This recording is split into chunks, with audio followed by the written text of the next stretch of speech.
नमस्कार दोस्तों, स्वागत है आपका चैनल ऋतिक एक्सप्लेन पर। मैं हूं ऋतिक और आज हम बात करने वाले हैं सक्सगाम वैली के बारे में, जो रिसेंट टाइम में इंडिया और चाइना के बीच फिर से डिस्कशन का टॉपिक बन गई है।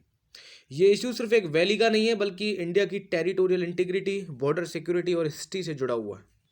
इस वीडियो में मैं आपको बिल्कुल सिंपल लैंग्वेज में समझाऊंगा कि सक्सगाम वैली कहाँ है, उसके आसपास के एरिया क्या है और रिसेंट टाइम में ऐसा क्या हुआ जिससे ये इशू न्यूज़ में आया। सबसे पहले लोकेशन समझते हैं। देखो, सक्सगाम वैली एक हाई एल्टीट्यूड माउंटेनियस रीजन है जो काराकोरम माउंटेन रेंज में पड़ता है। ये वैली सियाचिन ग्लेशियर के नॉर्थ में है और ज्योग्राफिकली जम्मू और कश्मीर के रीजन का हिस्सा माना जाती है। लेकिन आज एक ग्राउंड रियलिटी में ये एरिया पाकिस्तान ऑक्यूपाइड कश्मीर के नदर्न साइड में दिखाया जाता है, लेकिन इंडिया के लिए हमेशा से जम्मू और कश्मीर का ही पार्ट रहा है। अगर इसके आसपास के एरियाज की बात करें तो सक्सगाम वैली के पास ही सियाचिन ग्लेशियर, काराकोरम पास और थोड़ा आगे अक्साई चीन रीजन पड़ता है। ये पूरा belt extreme cold, high altitude और टफ टेरेन वाला है। इसी वजह से ये एरिया मिलिट्री और स्ट्रेटेजिक पॉइंट ऑफ व्यू से बहुत सेंसिटिव माना जाता है। ना थोड़ा हिस्ट्री में चलते हैं तो 1963 में पाकिस्तान और चाइना के बीच एक एग्रीमेंट हुआ था।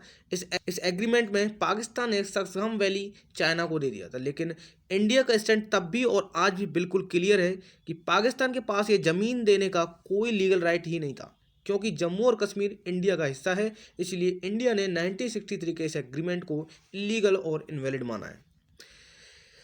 इंडिया के पर्सपेक्टिव से देखा जाए तो सक्सगाम वैली का इशू यहीं ख़त्म नहीं होता, क्योंकि जो ज़मीन पाकिस्तान की है ही नहीं वो उसे चाइना को कैसे दे सकता है। इसी वजह से भारत सरकार ने कभी भी चाइना के क्लेम को एक्सेप्ट नहीं किया। अब बात करते हैं रिसेंट इश्यूज़ की, जिसकी वजह से ये वैली फिर से हेडलाइंस में आई। रिसेंट रिपोर्ट्स के अकॉर्डिंग चाइना ने सक्सगाम वैली एरिया में रोड्स और इंफ्रास्ट्रक्चर डेवलपमेंट शुरू किए होंगे। जैसे ही ये इन्फॉर्मेशन सामने आई तो इंडिया ने इस पर ऑफिशियल लेवल पर ऑब्जेक्शन रेज किया। इंडिया का कहना बिल्कुल क्लियर है कि सक्सगाम वैली इंडिया का पार्ट है और वहां पर चाइना के द्वारा की जा रही कंस्ट्रक्शन एक्टिविटीज़ एक्सेप्टेबल नहीं है।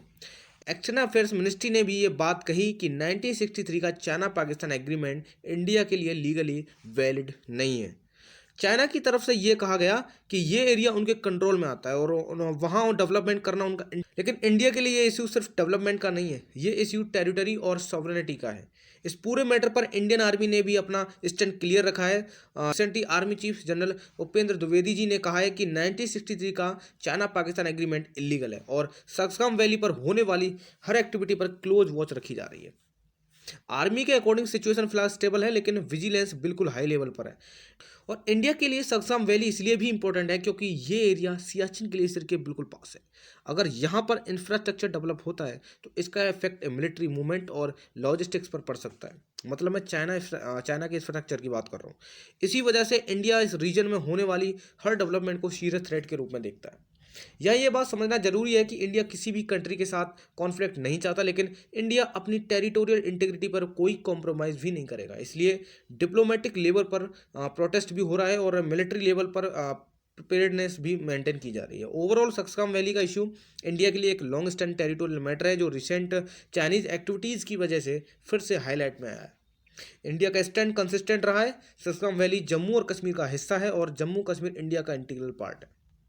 नाउ आगे जो भी जियो पोलिटिकल अपडेट आएगी वो आपको मैं बता दूंगा। इसके लिए चैनल को सब्सक्राइब कर देना। जय हिंद।